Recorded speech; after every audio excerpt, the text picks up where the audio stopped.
คำเตือนการจัดทำข้อมูลเราเป็นเพียงสื่อกลางใช้สถิติและความเป็นไปได้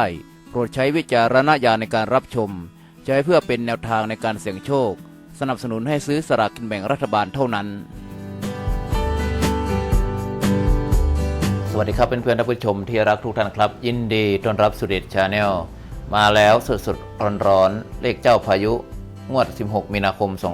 2563วันนี้แอดก็มีข้อมูลเลขเด็ดเลขดังจากคุณวุฒินันท์สอนศรี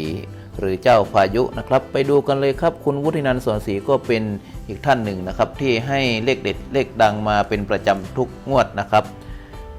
แล้วก็มี FC ติดตามกันเยอะมากเลยนะครับท่านผู้ชมครับล่าสุดคุณวุฒินันท์สอนศรีได้โพสต์ภาพพร้อมทั้งระบุข้อความว่าโชคสบอซื้อไทยไปออกลาวนะครับพร้อมกับยกมือชูกำปั้นนะครับบอกว่าโชคสบอนะครับซื้อเลขไทยนะครับแต่ไปออกลาวนะครับนี่ครับหวยลาว 12/3/63 ออก93672นะครับแล้วก็บน672ล่าง36นะครับท่านผู้ชมครับแต่เลขของคุณวุฒินันท์สอนศรีที่ซื้อสลากกินแบ่งรัฐบาลนะครับ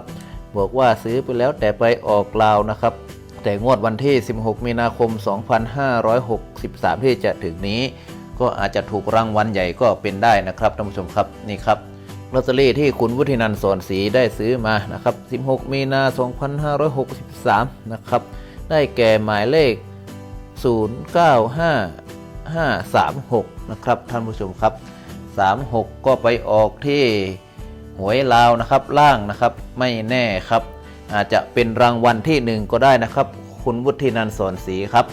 ท่านผู้ชมก็นำไปเป็นข้อมูลได้นะครับคุณวุฒินันท์สอนศรีหรือว่าเจ้าพายุนะครับซึ่งก็มีโชคลาภเกี่ยวกับตัวเลขบ่อยครั้งนะครับท่านผู้ชมและก็มี FC ติดตามกันเยอะนะครับที่ให้ตัวเลขมาแต่ละงวดนะครับ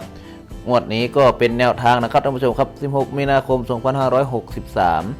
095536ครับเลขคุณวุฒินันท์สอนศรีงั้นก็ขอขอบคุณคุณวุฒินันท์สอนศรีด้วยนะครับก็ขอขอบคุณข้อมูลจากสยามวาไรตี้งั้นก็ขอขอบคุณท่านผู้ชมทุกท่านนะครับที่ติดตามรับชมท่านี้แอดก็ขออำนวยอวยพรให้ท่านผู้ชมทุกท่านนะครับจงโชคดีมีชัยมีสุขภาพกายที่แข็งแรงมีสุขภาพใจที่เบิกบานโชคดีมีชัยรับเงินรับตังค์รับทองกันทุกคนในวันที่16มีนาคม2563ที่จะถึงนี้นะครับอย่าลืมกดติดตามกดไลค์กดแชร์กดกระดิ่งเพื่อจะไม่พลาดคลิปดีๆต่อไปเจอกันคลิปใหม่ครับรักทุกท่านครับขอบคุณครับ